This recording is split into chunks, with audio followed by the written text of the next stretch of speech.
ونصلي على رسوله الكريم أما بعد فأعوذ بالله من الشيطان الرجيم بسم الله الرحمن الرحيم الذين إن مكناهم في الأرض أقاموا الصلاة وآتوا الزكاة وأمروا بالمعروف ونهوا عن المنكر ولله عاقبة الأمور صدق الله العظيم۔ اللہ رب العزت قرآن مجید میں ہمیں زندگی کے ہر مرحلے کے لیے ہدایات عطا فرماتا ہے، یہاں تک کہ اللہ تعالیٰ انسان کو اپنا وطن دے، اپنا ملک دے، اپنی سرزمین دے اس انسان کو کیا کرنا چاہیے، یہ ہدایات بھی اللہ نے قرآن مجید میں دی۔ ابھی سورۃ الحج 17واں پارہ ہے، سورۃ الحج کی آیت نمبر 41 کی اللہ نے توفیق عطا فرمائی۔ اس میں اللہ تعالیٰ نے ہمیں اصول بتائے کہ اللہ اس انسان کو اگر وطن دے، زمین میں ٹھکانہ دے، حکومت دے، اقتدار دے، اختیارات دے، تو اس انسان کو کیا کرنا چاہیے۔ اور ذہن میں رکھیے گا کہ یہ خالق نے بتایا ہے،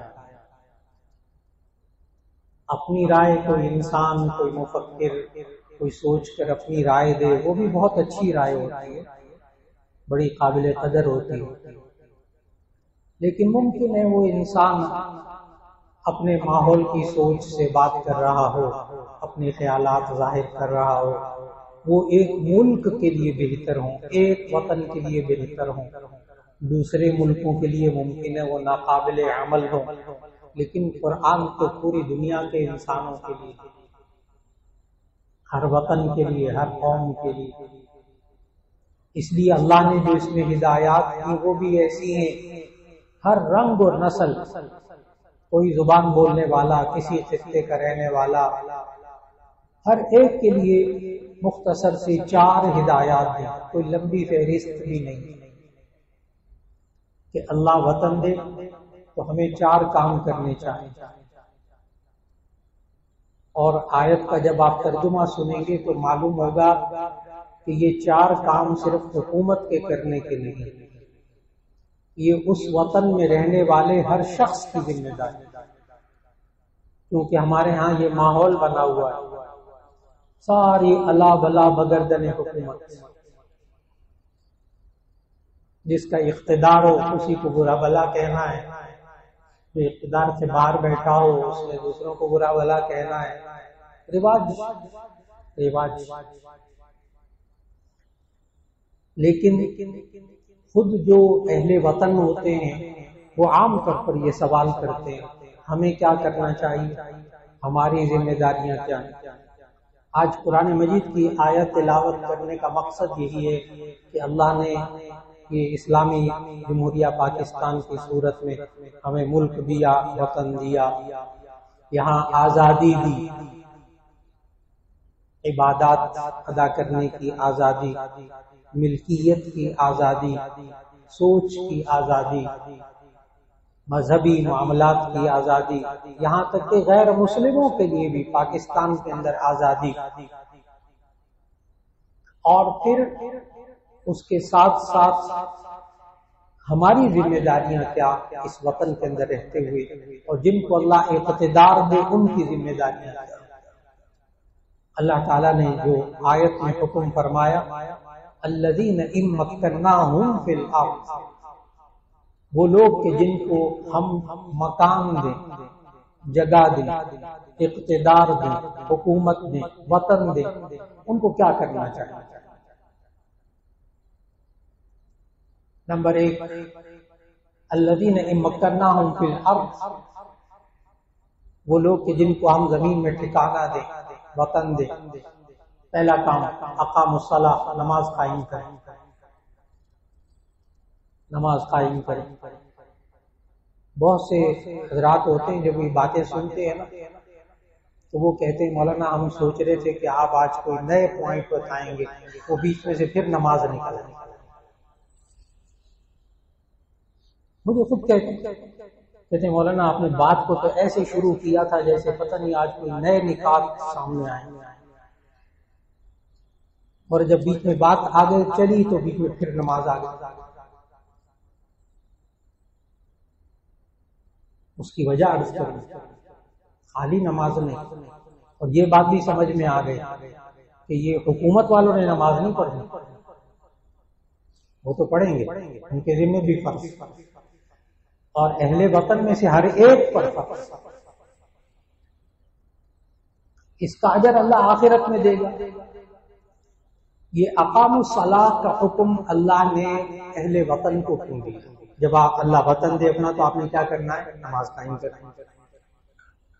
یہ نماز پڑھنے سے کیا ہوتا ہے؟ اللہ آخرت میں اجر دے گا، سب کو پتہ ہے۔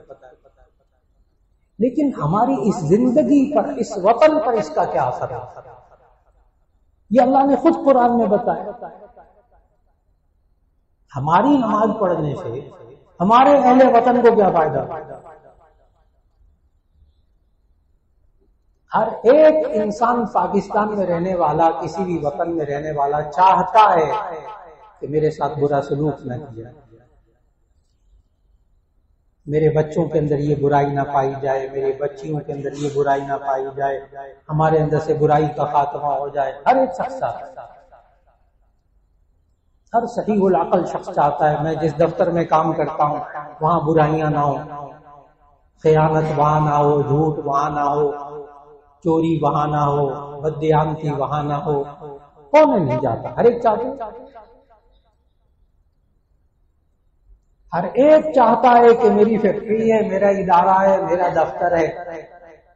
باپ ماں چاہتے ہیں ہمارا جو گھر ہے نا اس کے اندر برائیاں نہ ہو۔ عجیب بات بتاؤں، آج ہر انسان چاہتا ہے بے حیائی نہ ہو، اور یہ پتہ کب چاہتا ہے؟ بہت عجیب بات ہے، یہ انسان کب چاہتا ہے میرے گھر میں برائی نہ ہو، بے حیائی نہ ہو؟ جب اس کی اپنی بچیاں جوان ہو۔ بہت عجیب مرحلہ ہوتا ہے، ساری زندگی جوانی میں خود کیا کرتا رہا، اس طرف نظر نہیں آئے گی۔ جب اپنے جوان بچوں کو دیکھتا ہے، اپنی جوان بچیوں کو دیکھتا ہے، اڑتا ہے۔ دعا کریں برائیوں سے بچا لے اللہ ہمارے بچے، نوجوان بچے بچیوں کو بے حیائی سے بچا لے۔ وہ جب ہاتھ سے معاملہ نکلتا وہ نظر آتا ہے پھر انسان جاگتا ہے۔ یہ انسان کی نفسیات ہے۔ باہر آگ لگتی ہوئی دیکھتا ہے تو انسان کے اندر، وہ دل کے اندر تبدیلی پیدا نہیں ہوتی۔ جب اپنا دامن جلنے لگتا ہے بہت فکر لاحق ہو جاتی ہے، اب میرا اپنا دامن جلنے لگا ہے۔ جب ضرورت پیش آئے کہ یہ نماز قائم کرنے سے ملک کے اندر کیا ہوگا، سارے اہل وطن نماز پڑھیں، گھر کے اندر نماز کا ماحول ہو، کیا ہوگا؟ 21ویں پارے کی پہلی آیت پڑھ لیجیے۔ 21ویں پارے کی پہلی آیت، اتل ما اوحی الیک من الکتاب واقم الصلاۃ ان الصلاۃ تنہی عن الفحشاء والمنکر۔ آپ اس قرآن حکیم کی تلاوت کیجیے اور نماز قائم کیجیے، کیا ہوگا؟ ان الصلاۃ تنہی عن الفحشاء والمنکر، یہ نماز بے حیائیوں برائیوں سے روکتی ہے۔ یہی ہم چاہتے تھے کہ ہمارے گھر میں سے، ہمارے ادارے میں سے، ہماری فیکٹری میں سے، ہمارے دفتر میں سے بے حیائیاں برائیاں سب ختم ہو جائیں۔ پھر ساروں کو نماز پہ لگا دیں کہ نماز خود اپنا کام کرے گی۔ ویسے روکنے والا اللہ ہے، ہمارا ایمان ہے، برائیوں سے بے حیائیوں سے روکنے والا اللہ ہے، لیکن اس آیت کا ترجمہ پتہ کیا ہے؟ ان الصلاۃ تنہی عن الفحشاء والمنکر، یہ نماز روکتی ہے بے حیائیوں برائیوں سے۔ یہ نماز روکنے والا اللہ، روکے گا اللہ، لیکن اللہ نماز کے ذریعے روکو۔ جہاں ماحول ہوگا وہاں اس کاروبار میں جھوٹ بولنے والے نہیں ہیں، اس کاروبار میں بددیانتی کرنے والے نہیں ہوں گے انشاءاللہ. نماز اثر کرے گی. نماز بے حیائیوں برائیوں سے روکتی ہے. بعض حضرات نے کہا، مجھے کہا براہ راست، مولانا آپ نے بڑا زور لگایا تھا نماز بے حیائیوں برائیوں سے روکتی، مجھے تو نہیں روکتی. میں نے کہا شکر ہے کسی اور کا نام نہیں لیا، کیونکہ یہاں ہمارے یہاں یہ بھی بڑی مصیبت. وہ دیکھو نا فلاں نمازی ہے وہ یہ کرتے تھے کرتا پھرتا، یہ ہمارا معمول. لیکن اس نے بڑی عجیب بات کہہ دی کہ میں نماز پڑھتا ہوں پابندی سے، لیکن نماز مجھے نہیں روکتی بے حیائیوں برائیوں سے. میں نے کہا بہت اچھا. وہ صاحب عصر کی نماز پڑھ کر آئے تھے میرے پاس. میں نے کہا آج آپ نے عصر کی نماز پڑھی؟ میں نے کہا جی عصر کی نماز پڑھ کر آئے. میں نے کہا ابھی آپ نے وضو کیا اور عصر کی نماز پڑھی، تو یہ عصر کی نماز کے دوران آپ نے کتنے بے حیائی کے کام اور فحاشی کے کام اور بے حیائی اور برے کام کتنے کیے نماز پڑھنے کے دوران؟ نہیں بالکل ایک نہیں کی، بالکل غلط. میں نے کہا اتنی دیر تو نماز نے روک لیا، ماننا پڑے. جب اللہ کہہ رہا ہے کہ نماز بے حیائیوں برائیوں سے روکتی ہے، تو اللہ نے قرآن میں یہ بھی کہا ہے من اصدق من اللہ قیلا، اللہ سے زیادہ کون سچی بات کہہ سکتے. جب اللہ نے کہا روکتی ہے تو یہ روکتی. لاکھ کہے یہ انسان مجھے بھی روکتی، ایسی کام روکتی. جتنی دیر نماز پڑھی اتنی دیر روکتی.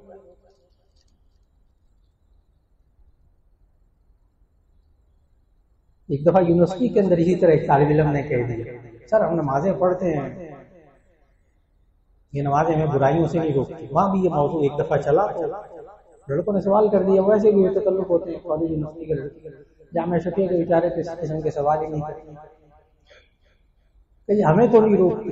میں نے کہا اچھا میں کہ تم نماز پڑھتے ہو؟ نوجوان لڑکا بھی ایسی کرتا. میں نے کہا نماز پڑھتے ہو کہ جی نماز پڑھتے.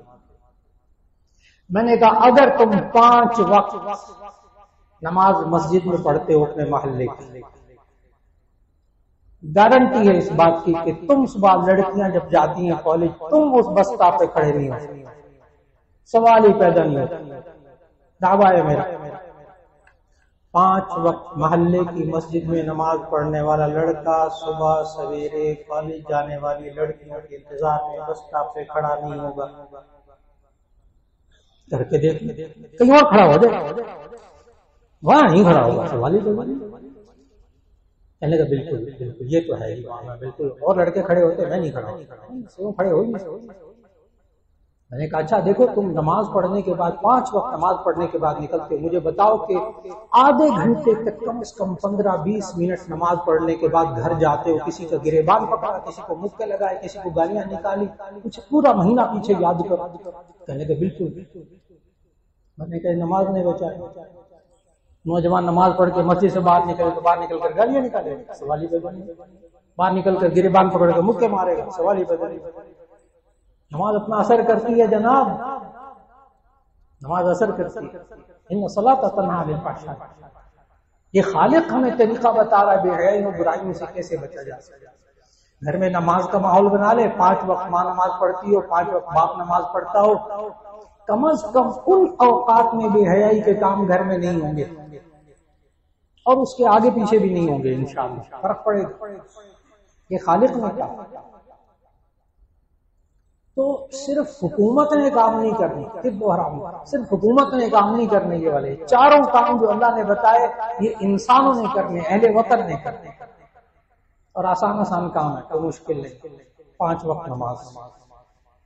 نمبر 2 اقاموا الصلاۃ وآتوا الزکاۃ الذین ان مکناہم فی الارض. جب اللہ زمین میں حکومت دے، اقتدار دے، وطن دے، تو سب لوگوں نے کیا کرنا ہے؟ اقاموا الصلاۃ وآتوا الزکاۃ. زکات ادا کرنی. ہر ایک نے نہیں کرنی. صاحب نصاب نے کرنی. زکات ادا کرنے سے کیا ہوگا؟ نبی صلی اللہ علیہ وسلم نے مدینہ میں اسلامی ریاست قائم کی اور زکات کو فرض کیا. نبی صلی اللہ علیہ وسلم کے وصال کے بعد لوگوں نے زکات دینا بند کر دی. حضرت ابوبکر رضی اللہ تعالیٰ عنہ خلیفہ بنے. حضرت ابوبکر صدیق رضی اللہ تعالیٰ عنہ کو لوگوں نے کہا بس ہم نبی کو زکات دیتے تھے، آپ کو نہیں دیں. حضرت ابوبکر صدیق رضی اللہ تعالیٰ عنہ نے جنگ کا اعلان کیا اور کہا کہ اگر کوئی اونٹ کی ایک رسی بھی زکات میں دینے سے انکار کرے گا تو میرا اس سے اعلان جنگ اور جہاد شروع کر دیا. منکرین زکات جو قبیلے تھے ان کے ساتھ جہاد کیا صرف زکات نہ دینے پر. اتنی سختی. حضرت ابوبکر رضی اللہ تعالیٰ عنہ نے اتنی سختی کی زکات لے لیں صاحب نصاب سے ہر ایک سے، اور پھر جو مستحق تھے ان کو زکات دی بیت المال میں. اگلا خلیفہ آگے حضرت عمر رضی اللہ تعالیٰ عنہ. حضرت عمر رضی اللہ تعالیٰ عنہ 22 لاکھ مربع میل کے خلیفہ. کئی سلطنتیں. اور آخر میں کیا ہوا تاریخ کا حصہ ہے. آج تک کوئی اس دعوے کو نہیں جھٹلا سکا، آج تک کوئی مورخ نہیں جھٹلا سکا کہ حضرت عمر رضی اللہ تعالیٰ عنہ کے دور کے آخر میں یہ صورتحال ہو گئی تھی کہ 22 لاکھ مربع میل کے علاقے میں کوئی زکات لینے والا غریب نہیں رہا. وہ زکات باہر کے ملکوں میں مسلمانوں کو جاتی تھی. بہت بڑا دعویٰ ہے مورخین.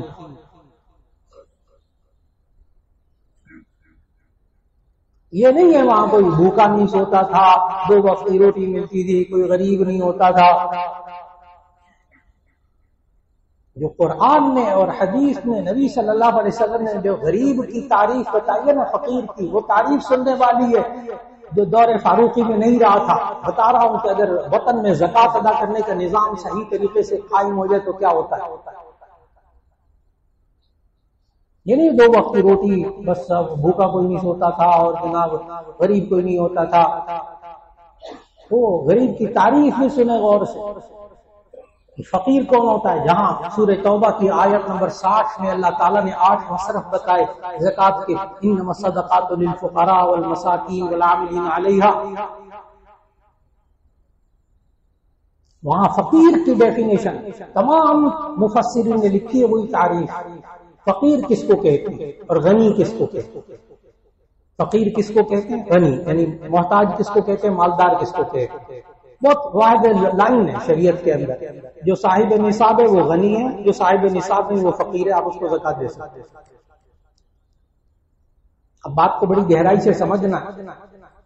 یہ صاحب نصاب کون ہوتا ہے؟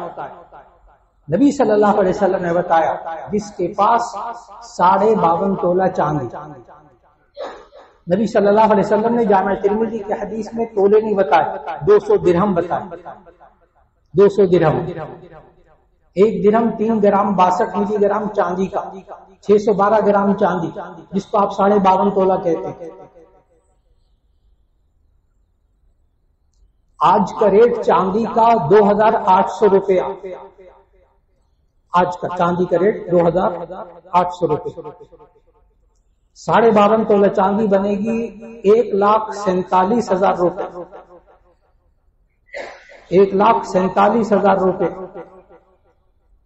یعنی جس کے پاس 1,47,000 روپیہ بچت نہیں ہے اس کو اسلام کہتا ہے کہ یہ غریب ہے. خالی روٹی نہیں، 2 وقت کی روٹی نہیں. 1,47,000 روپیہ نہ ہو اور اس پر بھی سال گزرے، پورا سال بچے رہے پیسے، تب کہیں جا کر وہ فقیر کہلائے گا، آپ اس کو زکات دے سکتے. اس کا مطلب کیا ہوا کہ حضرت عمر فاروق رضی اللہ تعالیٰ عنہ کے دور میں 20 لاکھ مربع میل کے اندر 20 لاکھ مربع میل کے اندر ہر بندہ اس دور کے 1,47,000 روپے یعنی 200 درہم کا مالک ہوتا تھا. 2 وقت کی روٹی نہیں جناب، یہ کوئی معیار نہیں ہے کہ 2 وقت کی روٹی کھانے کو ملے وہ غریب نہیں. ایسے درمیان میں لکیر لگائیں گے یہ غریب ہے یہ مالدار. 1,47,000 روپے 200 درہم. اتنے مال کے مالک ہو گئے وہ لوگ.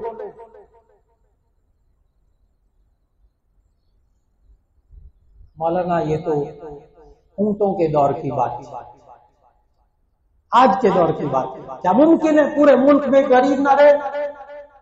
کیسا ہم کر سکتے ہیں آج بھی؟ ایک سوال ہے. کہ آج بھی ایسا ہو سکتا ہے؟ اس کا جواب بڑا دل کو سنبھال کے، دل کو سنبھال کے، دل کو بڑا کر حوصلے کے ساتھ جواب سننا ہوگا۔ کافروں نے اپنے ملک میں تو کر لیا ہے، کافروں نے تو اپنے ملک میں آج کر لیا ہے۔ نام بھی لے لوں ملک کا تو کوئی حرج نہیں، ایک آدھ کا لے لیتے ہیں۔ اسکینڈینیوین ممالک میں ناروے، جو کچھ ہے خاکے شایا ہو رہے ہیں، فلاں ہو رہا ہے، یہ ہو رہا ہے، وہ ہو رہا ہے، سب ایک طرف بات ہے، جو موضوع ہے اس طرف ناروے۔ اس وقت نارویجین جو مسلمان وہاں رہتے ہیں ان سے آپ خود پوچھئے، ناروے کا مسلمان ناروے میں رہتا ہو، ناروے کا شناختی کارڈ اس کے پاس ہو، وہ اپنی زکوٰۃ اپنے ملک سے باہر نکال رہا ہے۔ اور غیر سیاسی بات، سیاست موضوع نہیں رہتا میرا، جس وقت عراق نے کویت پر حملہ کیا تھا، جو صاحبان بزرگ یہاں موجود ہیں، گہری نظر رکھتے ہیں، مطالعہ رکھتے ہیں، انہیں معلوم ہے کہ جس وقت عراق نے کویت پر حملہ کیا تھا، اس وقت کویت کے اندر کوئی بھی شخص، مسلمانوں کی تعداد بہت بڑی، مسلمان ملک کویت، ایک شخص بھی زکوٰۃ لینے والا کویت میں نہیں تھا۔ بہت اچھی طرح عرض کر رہا ہوں کہ کویت کے اندر ایک اور نازک مسئلہ، کویت کے اندر جس وقت عراق نے حملہ کیا، اس وقت کویت کا ایک باشندہ اپنے ملک میں ٹیکس نہیں دیتا تھا، ٹیکس فری اسٹیٹ کویت، اور وہ یہ ملک تھا اس وقت، ہمارے ہاں تو اب پتہ اب بھی تصور نہیں ہے، وہاں کال فری اسٹیٹ تھا، ٹیلی فون کا بل ہی نہیں ہوتی، مفت کال، مواصلات مفت۔ جس وقت حملہ ہوا، آپ سمجھ گئے حملہ کیوں ہوا، یہ مسلمان طاقتور کیوں ہو رہا ہے، اس کو ختم کر، ساری بات یہ۔ تو کافر ملک ناروے اپنے ملک کے اندر سے غربت آج ختم کر چکا۔ غربت کا معنی جو اسلام نے غربت کا معیار قائم کیا، کون فقیر، اور اس کافر اسٹیٹ کے اندر چند مسلمان رہتے ہیں، وہ پارلیمنٹ میں بیٹھے ہوئے ہیں، چند مسلمان پارلیمنٹ ایریا میں پہنچے ہوئے ہیں وہاں اسمبلی، اور اس وقت ناروے کی پارلیمنٹ کی دیوار پہ، اندر دیوار پہ، وہاں نماز بھی پڑھی، وہ تو بھی کیا، سب بیان بھی ہوا، وہاں اس کی دیوار پر لکھا ہے نارویجین زبان میں، وی فالو عمر ویلفیئر لا، وی فالو عمر ویلفیئر لا، ہم عمر کے ویلفیئر قوانین پر عمل کرتے ہیں۔ کیسے غربت ختم ہوگی؟ اونٹوں کے دور کی بات نہیں کر رہا میں نے، ایک مسلمان ملک کی مثال دی اور ایک کافر ملک کی مثال دی۔ آتم الزکوٰۃ 2.5% زکوٰۃ ادا کرنا، کیوں کریں سارے یہ سارے مل کر کام؟ یہ حکومت نہیں، ہر ایک اہل وطن زکوٰۃ ادا کرنا، یہ دوسرا کام بھی سب کا ہے۔ الحمدللہ میرے سامنے ایسے خاندان موجود ہیں اس لاہور کے اندر، پاکستان کے اندر ایسے خاندان موجود ہیں جنہوں نے اپنے خاندان کی زکوٰۃ، صرف اپنے خاندان کی زکوٰۃ کو ایک جگہ رکھ کر مل کر مشورے سے تقسیم کیا، اور آج ان کا دعویٰ ہے ہمارے پورے خاندان میں کوئی شخص غریب نہیں، کوئی شخص غریب نہیں، کوئی بیوہ محتاج نہیں ہے، کوئی بے روزگار نہیں، نوجوان بے روزگار نہیں، پورے خاندان۔ میرے سامنے اس وقت کئی خاندان ذہن میں نام، جگہ، سارے حالات موجود ہیں، صرف ایک خاندان نے محنت کی ہے، خاندان کے افراد نے، کہ ہم نے اپنے خاندان میں سے غربت کو ختم کرنا، آتو زکوٰۃ دے دو، کچھ نہیں کرنا پڑتا سوائے زکوٰۃ۔ اور انہوں نے پتہ کیا کہا ہے، اب ہمارے خاندان سے باہر زکوٰۃ نکال دے، دور فاروقی وہ کہہ رہے ہیں اب ہمارے خاندان سے باہر زکوٰۃ دی جا رہی ہے، ہمارے خاندان میں زکوٰۃ لینے والا کوئی نہیں رہا۔